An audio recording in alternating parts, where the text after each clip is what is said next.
Peace Daniel, and you know what we normally do here. Here we discuss matters pertaining to the youths in Nigeria, particularly to the NYSC scheme and how it has been of benefit to those 7 core members during their service here. Now we're going on a short break, and when we come back, I'll be giving you the news update.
Good afternoon and welcome back. If you're just tuning in, this is 7 over 7 here on OSBC 104.5 FM.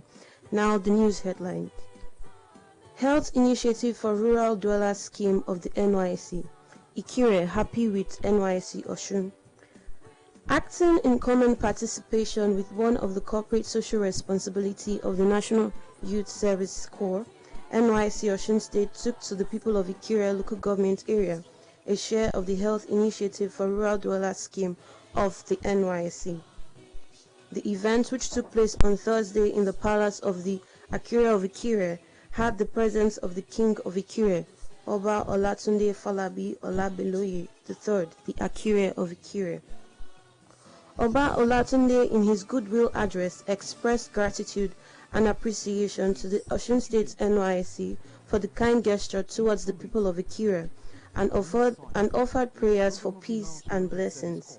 He also called for more collaborations between the NYSC and the palace, stating that he enjoys the cordial relationship between the scheme and his palace, and hopes that it continues to foster the growth of Ikire, her people and core members posted to the local government. Meanwhile, the NYSC Osun State Coordinator, Mrs. Winifred Shopeka, stated that the objective of the Health Initiative is to ensure that people living in rural areas in Nigeria get a level of access to good health care, as it is an excellent way to impact positively in the lives of rural dwellers. Shopeka, who was represented at the flag off by the Assistant Director, Core Welfare and Health, Alhaji Adamu Abdullahi, also mentioned that the NYSC Osun State came with doctors, nurses, pharmacists and other medical personnel to carry out medical checkup and administer drugs when necessary to attendees at the event. She concluded by appreciating Oba Falode and the people of Ikire for coming out in their numbers to participate in the program. This, she said, shows that the royal father is a welfarist who looks out for the well-being of his people. That was the news update. Up next will be our discussion segment. Don't go anywhere. We'll be right back.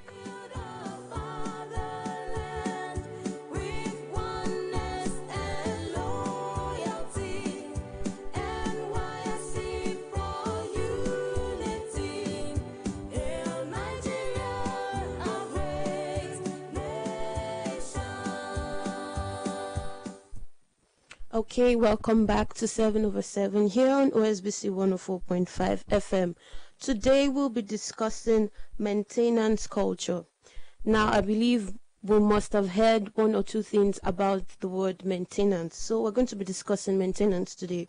Now, what is maintenance culture? Maintenance culture is an act which eventually results into a habit of regularly and consistently keeping a building, machine, infrastructure, and the body, amongst other things, in good working condition. Now we're going to be looking at the types of maintenance. We have several kinds of maintenance, or rather maintenance culture. We have the reactive or run to failure maintenance, preventive maintenance, corrective maintenance, condition-based maintenance, and predictive maintenance. Now, from the first type of maintenance, from the word itself, we can grasp that reactive maintenance is more like a helter-skelter kind of situation where the damage has already been done, but you're looking for a way to kind of remedy the situation. And I think this is one of the major maintenance habits that most individuals practice and most organizations also practice, where damage that could have been stopped is managed in a way and at the end might result in more harm or in reducing the quality of a particular object in use. Now we're going to go over to the next one, which is the preventive maintenance. Now, you know, prevention is better than cure. Now, preventive maintenance has to do with curbing a fault before it occurs.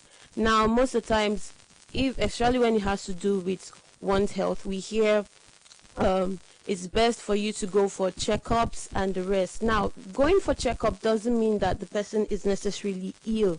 You're just going to ensure that your body is in its best state, in its best frame of mind, and you're doing things or taking precautions in order for it not to falter or not to fail you. Now, one way to understand the benefits of preventive maintenance is to look at the hazards you avoid, because you know that the work of maintenance is going to do, the work of the maintenance team is going to do on any given day. You have more than enough time, lead time, to ensure that they have the right parts and materials. Now, this has to do with preventive measures in a workplace. Now, in most organizations, we have the preventive team. We have teams that make sure or ensure that most equipment in a particular organization, most equipment in use in a particular organization, they are in charge of making sure that those equipments are in their top-notch care. Now, preventive maintenance, like I said earlier, it helps you to curb damage that probably would lead to the end of a particular thing, either an equipment or even your body as well. So that is that for preventive maintenance. Then we have predetermined maintenance. Now, when is it a good idea to have someone else set up a maintenance program? Now, when you know your assets and equipment better than you do, which might be only right after you get them, or could also be long into the assets and equipment life cycle. Predetermined maintenance is when you simply follow the manufacturer's recommendations for maintenance. For example, when you have or when you purchase a TV or an air condition, for example, now you always see a manual with some of these home equipment. Now, it's your responsibility to follow the instructions given in the manual so you don't end up misusing the equipment or allowing it to rust or spoil when you could have done certain things already prescribed in the manual for you to do. Now, that is the work of predetermined maintenance. You follow for one or for given instructions on how to better handle an equipment or a facility. Now, the advantages of predetermined maintenance. Now, all the work is done by you for sure. Like I've already said, you are the one who has to ensure that the instruction given to you concerning the maintenance of the equipment is carried out. So all the work dwells on you. Now, and the schedule should be good because the manufacturer has based it on both their knowledge of the product and continuing research. So this form of maintenance helps you to keep your facilities or equipment in the best condition possible. Though you might not be the manufacturer, but you already have a guideline for you to be able to maintain your equipment or your facility.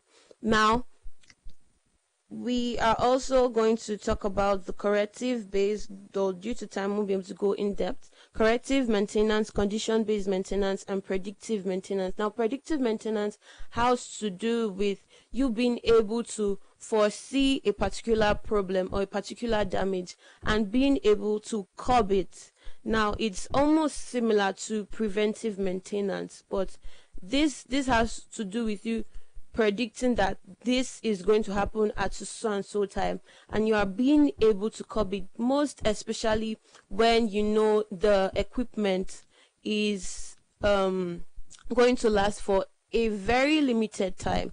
Now, this also has to do with your health as well. Now, when you know you have a particular health issue, you undertake the predictive maintenance culture. Why? Because you don't want the illness to escalate. So the predictive maintenance culture helps you curb further damage that might have been experienced at a particular time. I believe that I've been able to give or pass out a little information on what maintenance is, and I know that from what we've heard today, the best form of maintenance is the preventive maintenance, where you have to halt a damage from occurring before it happens, and your life will be smooth.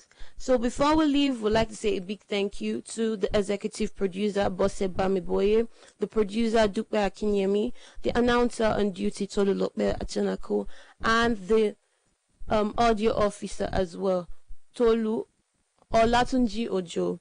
And also for our, we will not cease to appreciate our state coordinator who has blessed us with this opportunity, the executive coordinator, Mrs. Shokbeka Winifred, and our new DG, Mr. M. Father. Thank you very much for tuning in to 7/7. Stay tuned to other interesting programs here on OSBC 104.5. Thank you.